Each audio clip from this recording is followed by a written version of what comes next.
sudah terlihat PowerPoint-nya?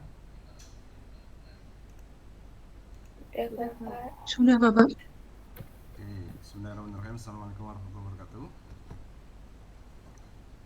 Selamat pagi teman-teman semua yang pada pagi hari ini kita akan ikuti kuliah yang intinya sebenarnya bagaimana rekayasa genetika ini kita bisa terapkan di berbagai bidang, khususnya yang pada pagi hari ini kita akan diskusikan yaitu bidang farmasi atau kita kenal dengan biofarmaka ya. Setelah kemarin kita sedikit ulas terkait dengan aplikasi dalam memproduksi protein rekombinan gitu ya, maka ini agak sedikit nyambung gitu ya, kita akan diskusikan terkait dengan biofarmaka. Oke, harapannya nanti setelah kita belajar tentang materi ini kita dapat menjelaskan ya, mahasiswa nanti bisa menjelaskan apa sih aplikasi rekayasa genetika ini di bidang farmasi itu seperti apa, contoh-contohnya seperti apa dan seterusnya ya. Nah, sebelum masuk ke aplikasinya kita mungkin perlu satu pemahaman dulu terkait dengan apa itu biofarmasi ya. Apa itu bio itu hidup, farmasi itu obat-obatan. Jadi bagaimana kemudian orang menyiapkan atau menghasilkan suatu produk obat ya berbasis makhluk hidup ataupun sumbernya dari organisme hidup. Nah, kalau kita perhatikan di sini, ini kita bisa lihat bahwa senyawa-senyawa yang penting yang secara biologis ini bermanfaat itu dapat kita hasilkan dari teknologi rekayasa genetika ya. Seperti hormon, kemudian ada protein, dan biasanya ini bisa kita gunakan nih untuk treatment atau untuk pengobatan ya, untuk ada beberapa penyakit disorder atau penyakit-penyakit yang karena penyakit misalkan degeneratif atau gaya hidup dan seterusnya, itu bisa kemudian kita lakukan treatment atau pengobatan dengan hormon dan protein ya, yang kemudian orang kenal dengan bioterapeutik ya. Jadi terapi berbasis bahan-bahan biologi. Kemudian yang penting lagi bahwa biofarmasi ini sumbernya tentu didapatkan dari bahan-bahan biologi atau organisme hidup ya. Jadi bukan dari sesuatu yang sifatnya non hidup atau anorganik gitu ya, atau mungkin sintetik dipabrikan. Nah, meskipun demikian produk-produk biofarmasi ini bisa juga diproduksi ya, ketika dia sudah jadi ini bisa diproduksi dalam industri yang kita kenal dengan industrial bioteknologi atau bioteknologi yang ranahnya sudah mengarah ke produksi massal ya, pabrik gitu ya, yaitu industri. Baik, kalau kita bandingkan antara obat-obatan yang bersumber dari konvensional ataupun produk-produk biologi, ini ada perbedaan ya. Seperti contohnya ya, misalkan yang pertama kita akan bisa lihat di sini.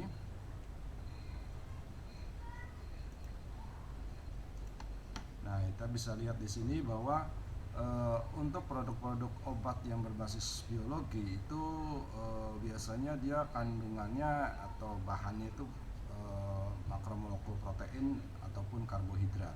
Sementara kalau kita bandingkan dengan konvensional, maka biasanya dia senyawa-senyawa organik yang sengaja disintesis atau dibuat ya.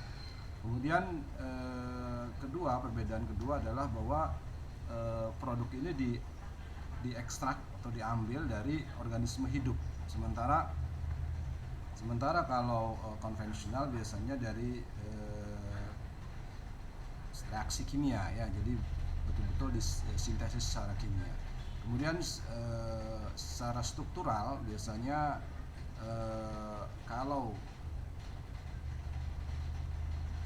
yang berbasis biologi ini dia kompleks dan tentunya dia masih kurang dapat didefinisikan dengan baik karena memang dia hasilnya kan dari organisme ya. Sementara untuk konvensional dia sudah sangat bisa ditentukan strukturnya, kemudian sifat kimianya, sifat fisikanya dan seterusnya kita sudah tahu. Sementara kalau yang dari bersumber biologi kan kita harus betul-betul uji lagi gitu ya. Kemudian yang terakhir yang memang membedakan adalah bahwa sifatnya atau karakteristiknya, bahwa kalau berbasis biologi biasanya sensitif, khususnya sensitif panas ya. Sementara untuk obat-obatan berbasis konvensional biasanya dia lebih stabil ataupun dia tidak terganggu dengan adanya penyimpanan dalam suhu tertentu gitu ya, tidak terganggu dengan kondisi panas dan seterusnya. Baik, setelah kita menyamakan persepsi terkait dengan apa itu biofarmasi, maka kemudian yang kita bisa ungkap lebih lanjut adalah misalkan di sini kita ingin menghasilkan protein manusia ya. Jadi teman-teman misalkan ada beberapa kasus ya, orang sakit itu dia butuh terapi ya, terapinya itu di beberapa waktu dulu itu berbasis yang diambil dari organisme misalkan lain gitu, misalkan sapi atau babi gitu ya, proteinnya diambil dari situ. Lalu kemudian berbasis pengetahuan terkini bahwa terapi menggunakan organisme lain itu ada penolakan imun ya dalam manusia itu sendiri, sehingga kemudian orang mengarah kepada bagaimana protein ini jangan diambil dari makhluk hidup lain ya selain manusia. Jadi dia fokus kepada bagaimana protein manusia kemudian diperbanyak. Nah, tekniknya nggak terlalu sulit ya. Jadi kalau teman-teman misalkan bisa dapatkan lebih lanjut ya informasi, itu biasanya yang kita lakukan adalah kita mengambil darah ya, misalnya dari vena gitu ya, kita ambil darah, lalu darah kita pisahkan antara sel darah putih dengan bagian plasmanya, lalu kita ambil sel darah putihnya. Nah biasanya sel darah putih itu kan mengandung DNA gitu ya dan seterusnya, dan kemudian dari situlah kita bisa ambil atau isolasi DNA-nya. Kalau kita ambil sumber proteinnya itu dari manusia, biasanya orang lebih memilih kita ambil atau isolasi RNA-nya. Jadi mRNA kita isolasi. Nah, apa bedanya Pak antara isolasi DNA dengan RNA? Nah, kalau kita ambil DNA-nya, teman-teman masih ingat ya bahwa ketika kita bicara tentang isolasi, misalkan kita ambil DNA. Ini kita ambil DNA misalnya, ini mRNA kan satu aja ya, mRNA kan.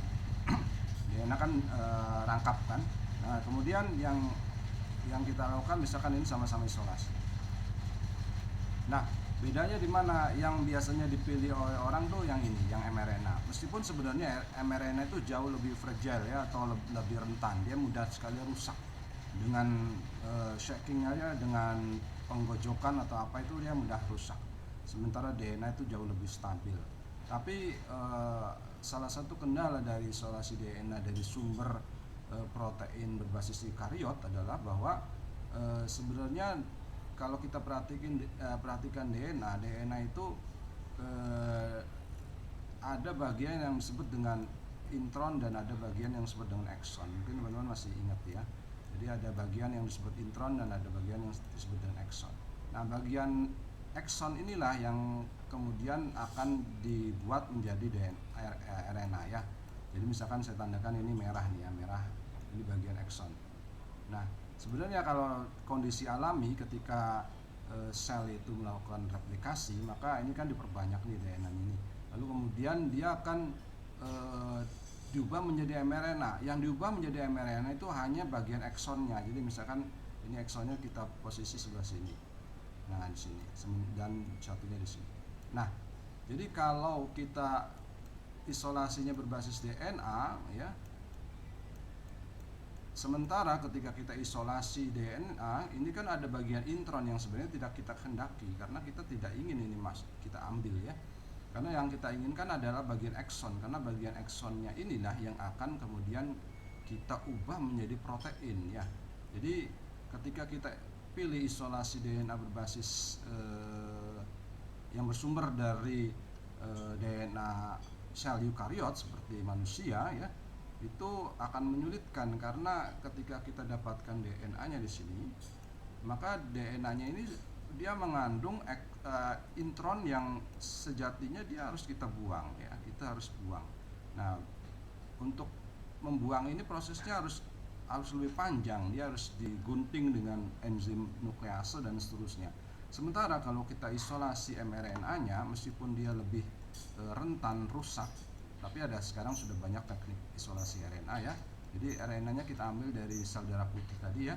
Kemudian maka ketika kita isolasi mRNA, maka di sini mRNA ini sudah semuanya ekson. Jadi dia tuh tidak ada bagian intron. Semuanya ekson. Nah, ekson ini ya kemudian ketika kita isolasi, harapannya nanti dia akan menjadi protein. Jadi ketika kita isolasi mRNA, kita tidak perlu membuang namanya intron. Ya, karena tidak ada sudah intronnya ya. Maka kemudian orang lebih memilih isolasi berbasis mRNA ya. Nah, jadi pertama yang perlu kita lakukan tadi sudah mengambil darah, lalu kemudian kita mengambil sel darah putihnya, lalu kemudian sel darah putih itu kita hancurkan ya bagian membran selnya dan seterusnya. Lalu kemudian yang kita ambil adalah mRNA-nya. Lalu mRNA-nya ini tidak langsung kemudian kita sisipkan kepada vektor ya, ini tidak langsung kita sisipkan kepada vektor. Kenapa? Karena vektor kan DNA ya. Misalkan kalau vektor DNA kan biasanya kalau ya DNA kan rangkap dua ya. Sementara kalau mRNA itu kan hanya satu ya, satu bukan rangkap, itu tunggal. Maka penyambungannya akan sulit begini ya, nggak bisa nih disambung. Maka yang dilakukan orang ini ketika kita sudah dapatkan mRNA, ini sudah kita dapat isolasi mRNA target, maka dia akan kita ubah dulu menjadi DNA ya, menjadi rantai ganda yang kita sebut prosesnya ini pembuatan cDNA ya. cDNA itu complementary DNA atau DNA komplement atau DNA pasangan dari mRNA. Kok bisa Pak? Bukannya kalau kita pelajari di bioteknologi itu di namanya central dogma itu kan dari DNA ya kan, kemudian menjadi mRNA gitu ya, kemudian baru menjadi protein Pak. Kenapa dia bisa Pak menjadi ya ini protein?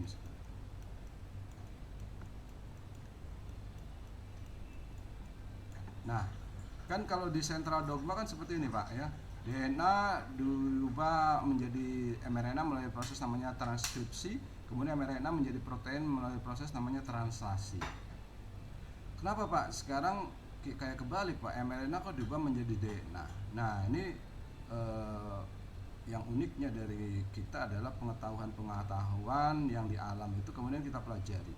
Jadi teman-teman ternyata ya ini kita belajar dari virus. Jadi ketika virus itu kan ada virus DNA, ada virus RNA ya. Jadi material genetik virus itu ada beberapa ya.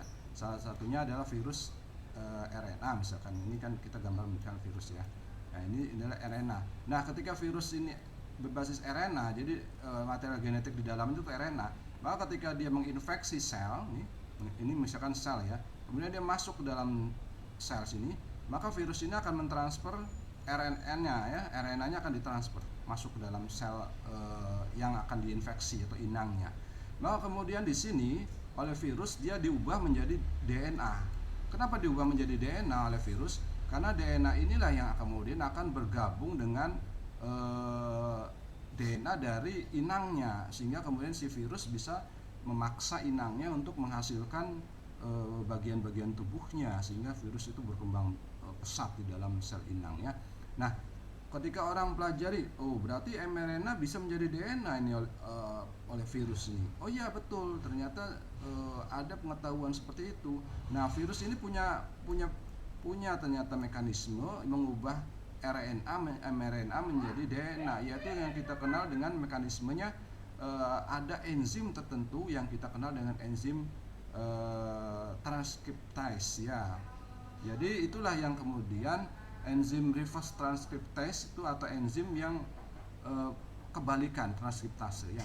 Kalau kita perhatikan di sini enzimnya disebut dengan enzim, misalkan kita secara umum menyampaikannya ini transkripsi kan ya. Enzimnya transkriptase ya. Nah, kalau kebalikannya dari mRNA menjadi DNA yang seperti ini namanya enzimnya reverse transkriptase atau transkripsi terbalik. Jadi enzim yang mentranskripsi secara terbalik dari mRNA ke DNA. Jadi bukan dari DNA ke RNA.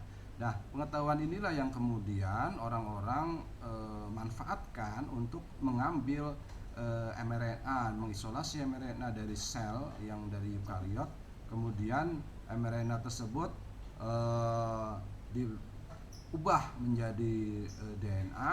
Nah, itu DNA-nya baru kemudian disisipkan ke vektor, ya, disisipkan ke vektor.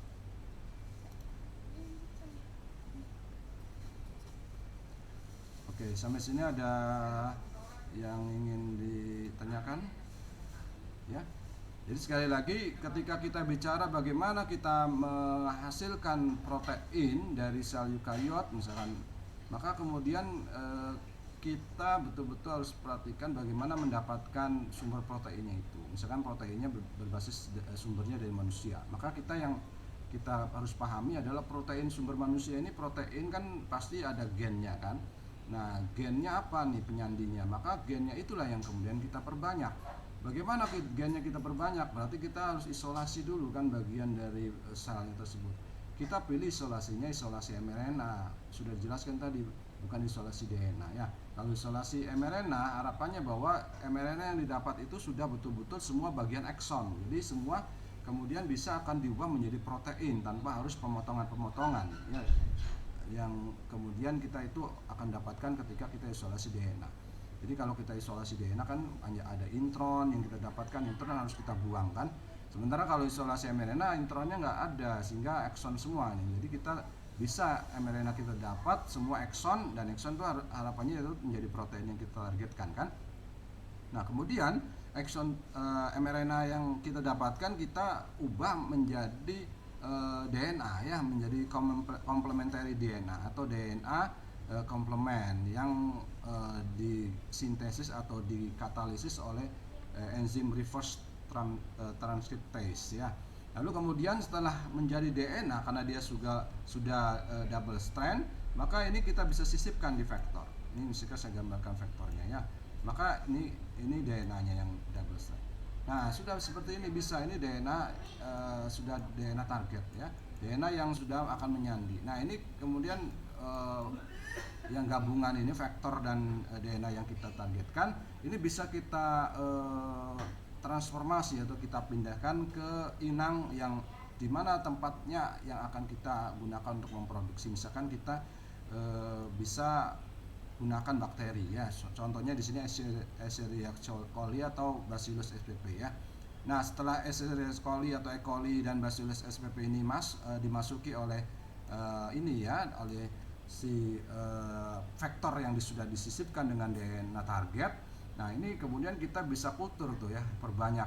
Kita campur aja, kita tambahkan media yang mengandung sumber karbonnya, sumber proteinnya dan seterusnya, sampai kemudian bisa dikultur di bioreaktor, bisa skala industri, sampai kemudian dihasilkan protein yang diinginkan. Apa proteinnya? Bisa misalkan di sini protein manusia dan seterusnya. Baru kemudian dimurnikan protein tersebut.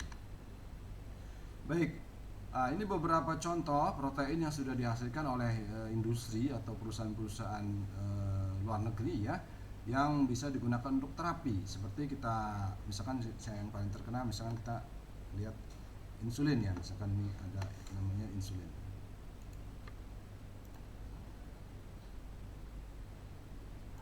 Nah, ini misalkan kita lihat insulin.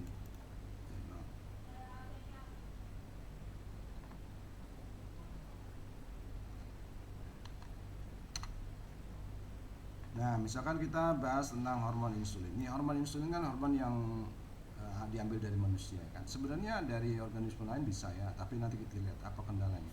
Nah, ini perusahaan ini sudah memproduksi, dan insulin yang dihasilkan itu bisa untuk terapi diabetes mellitus. Insulin ini alamiahnya dia diproduksi di sel beta pankreas. Jadi di dalam tubuh itu ada namanya pankreas ya. Jadi di situ ada sel beta yang memproduksi insulin. Nah, insulin ini sangat penting ya, karena dia itu akan menempel pada sel ya. Ada reseptor di sel ya. Dia akan, misalkan kita gambarkan, misalkan ini sel nih. Nah, ini misalkan reseptornya nih. Reseptor itu kayak ya protein sejenis protein. Kemudian insulinnya nempel di sini. Nah, ketika insulin nempel di reseptor ya, maka membuat ya seperti kunci lah ya. Kemudian pintunya terbuka. Nah, ketika pintunya ini terbuka, maka glukosa itu kan kalau kita makan ini kan banyak glukosa tuh. Nah, glukosanya kan dalam darah tuh ya. Nanti kemudian glukosanya masuk ya, bisa masuk kalau insulinnya sudah nempel. Nah, glukosa yang masuk ke dalam sel ini bisa kita gunakan untuk apa? Proses namanya ada yang kita kenal namanya respirasi ya. Kemudian glukosanya kita bisa katalisis menjadi ATP ya. Dari mulai tahapannya misalkan glikolisis, siklus Krebs, transfer elektron, sampai kemudian dia dihasilkan ATP. Nah, ATP ini kemudian bisa digunakan untuk energi.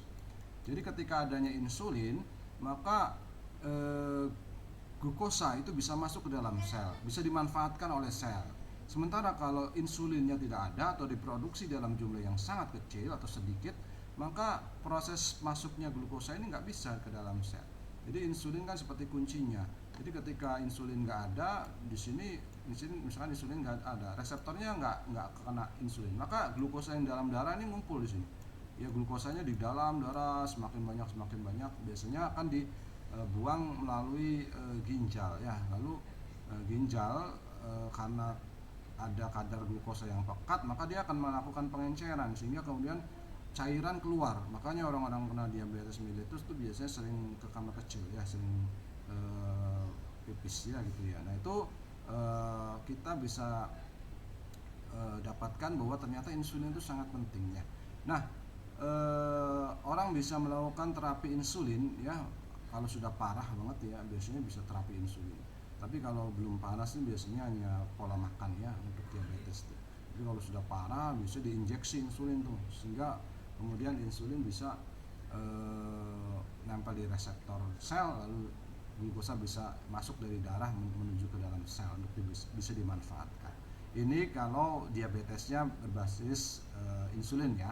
Tapi ada juga diabetes yang memang karena kerusakan bagian reseptor ini lain soal ya. Kalau kerusakannya di sini karena kelainan genetik misalkan, sehingga insulinnya ada tetapi insulin nggak bisa nempel di reseptor ini, itu lain soal, itu karena kelainan genetik. Yang saya bicarakan adalah bahwa secara umum orang-orang yang kena diabetes ya kayak karena ini ya, karena dia makan terlalu banyak gula dan seterusnya, sehingga kemudian insulinnya perlu banyak nih, karena insulin kan diproduksi dalam jumlah yang terbatas misalkan, atau misalkan orangnya itu udah sepuh dan seterusnya, maka kurang insulinnya. Nah, karena kurang insulinnya maka glukosa nggak bisa masuk kan ke dalam sel, maka kemudian yang diperlukan adalah menyuntik insulin sehingga insulin akan membantu masuknya glukosa darah ke dalam sel. Nah, orang-orang dulu itu memproduksi insulin dari hewan ya. Nah, dari sapi ataupun dari babi. Kalau kita perhatikan teman-teman di sini ya, bahwa ternyata insulin yang dihasilkan dari sapi itu hanya berbeda 3 asam amino dibanding insulin yang dihasilkan dari manusia. Sementara dari babi insulinnya itu hanya 1 perbedaan asam amino. Jadi orang tuh seringkali masih pilih ini babi ya. Jadi dia insulinnya diproduksi dari babi karena ternyata perbedaannya sangat sedikit. Nah, kalau perbedaannya banyak itu biasanya merespon jadi alergi, maka kemudian itu tidak dikehendaki ya. Nah, sementara kalau bagi umat Islam tentunya insulin yang dari babi ya tidak boleh ya, karena memang itu dilarang. Oleh karena itu yang perlu diketahui kita adalah bagaimana kita punya strategi untuk mendapatkan insulin ya dari sumber yang bukan makhluk hidup itu, jadi bukan dari sapi ataupun bukan dari babi. Nah, bagaimana caranya Pak? Jadi caranya sebenarnya nggak terlalu susah ya, tadi teman-teman bisa lihat bahwa ini adalah strateginya. Misalkan di sini adalah sel pankreas. Sel pankreas kan menghasilkan insulinnya. Nah, yang kita lakukan sebenarnya sama dengan yang di depan. Kita ambil sel darah putih. Nanti sel darah putih kita isolasi bagian mRNA-nya. Ingat, mRNA yang kita dapatkan. Kenapa mRNA Pak? Karena target kita adalah protein, ya kan? Protein kan disandi oleh gen. Sebenarnya mRNA itu kan sudah bagian gen semua, dia tidak ada intronnya, dia sudah exon semua, yaitu gen gitu ya. Maka yang kita akan lakukan adalah bagaimana mengisolasi mRNA, ya, mRNA dari sumber mamalia atau sumber dari manusia misalkan ya. Nah, kita isolasi itu. Kenapa disebut proinsulin Pak? Nah, memang ini proinsulin. Proinsulin itu, nah, kalau pro itu kan sebenarnya sebelum ya. Jadi insulin itu sebenarnya strukturnya ada dua teman-teman ya. Ada sel, ada apa? Dalam strukturnya itu dia proteinnya ada dua rantai. Jadi yang pertama adalah rantai A dan yang kedua adalah rantai B. Ini kalau insulin sudah aktif ya. Maka di sini antara rantai A dengan rantai B itu ada namanya penghubung, yaitu jembatan disulfida. Jembatan disulfida kan begini ya, modelnya SS gitu ya. Nah, di sini. Nah, kalau insulin sudah aktif dia bentuknya seperti ini nih. Tetapi kalau belum aktif maka disebut dengan proinsulin. Proinsulin itu belum dihasilkan seperti ini bentuknya. Maka yang kita lakukan adalah bagaimana kita mengisolasi mRNA proinsulin. Kok bisa Pak? Ya bisa, karena kan kita tahu bahwa insulin itu apa sih? Insulin kan protein nih, ya kan? Kalau protein teman-teman kan tahu ya urutan asam aminonya kan? Protein kan susunannya dari asam amino. Misalkan ini glisin misalkan ya, kemudian glisin dengan alanin misalkan ya. Nah, kita akan dapatkan informasi glisin itu di kodenya apa, misalkan glisin itu kan asam amino misalkan, kode genetiknya AAG misalkan, ya kan. Sementara alanin misalnya AAT misalkan, atau AAC ya misalkan, AAC misalkan. Nah, kalau kita sudah dapat informasi kayak gini kan, kita bisa ambil nih, yang kita isolasi mRNA-nya. Ini mRNA total tentu ya, mRNA total dari mamalia tersebut. Baru kemudian mRNA ini kita buat cDNA-nya. Nah, dibuat DNA-nya. DNA untuk bisa membuat DNA proinsulin ya tentu kita pakai enzim reverse transcriptase ini. Lalu kemudian kita dapatkan cDNA. Lalu cDNA yang menargetkan daerah proinsulin kan kita tahu ya. Di sini kan tentu ada reverse transcriptase kan ada primernya dan seterusnya. Mungkin teman-teman sudah belajar ya, kalau memperbanyak dengan PCR gitu kan. Ini kan tekniknya PCR ya, berbasis PCR, jadi perbanyakan DNA ya.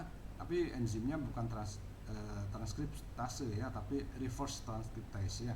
Lalu dia kemudian bisa mendapatkan DNA-nya, DNA yang atau cDNA yang dihasilkan itu sudah merupakan urutannya gennya gen dari proinsulin. Kemudian baru ini kita sambungkan di vektor ya, vektor. Nah, kita misalkan vektornya pakai plasmid. Nah, kemudian kita sambungkan yang warna merah muda ini adalah gennya. Lalu kemudian untuk bisa diproduksi menjadi protein kita harus pindahkan atau kita transfer dulu ke sel inang. Misalkan di sini contohnya sel inangnya adalah bakteri. Nah, di sel inang bakteri ini kemudian karena di vektor ini ada namanya promoter dan seterusnya, sehingga kemudian dia bisa DNA yang ada di sini nih, DNA proinsulin ini kemudian bisa diubah menjadi mRNA ya, menjadi mRNA, lalu kemudian diubah menjadi protein atau urutan urutan asam amino yang urutannya sama dengan insulin ya. Nah, di situ peran bahwa bagaimana kita bisa mendapatkan insulin tanpa harus mengambil insulin dari hewan ya. Nah, ini adalah gambaran bahwa ternyata insulin itu ada dua rantai ya. Ini rantai A, ini memperbanyak rantai A, ini memperbanyak rantai B. Nah ini teman-teman sama prosesnya ya, sama. Cuman biasanya diperbanyak dalam tempat yang berbeda. Misalkan ini rantai A, subunit A ini kemudian diperbanyak, disisipkan ke plasmid A gitu ya, kemudian masuk ke mikroba atau bakteri yang A. Sementara untuk yang B di plasmid B kemudian masuk ke bakteri B. Lalu kemudian kita rangsang dia supaya menghasilkan protein. Ini bisa menghasilkan protein rantai A, subunit A ini menghasilkan protein rantai B. Kemudian baru kita setelah itu kita fusi ya. Kemudian kita pertama tentu kita ekstraksi dulu, kita murnikan dulu ya. Lalu kemudian baru kita gabungkan keduanya ya, rantai keduanya, sehingga terbentuklah ikatan disulfida. Ikatan disulfida ini membuat rantai A dan rantai B bergabung, ini menjadi aktif ya, ini aktif. Nah, aktif ini kalau sudah protein sudah aktif, insulin yang sudah aktif dia bisa digunakan untuk terapi.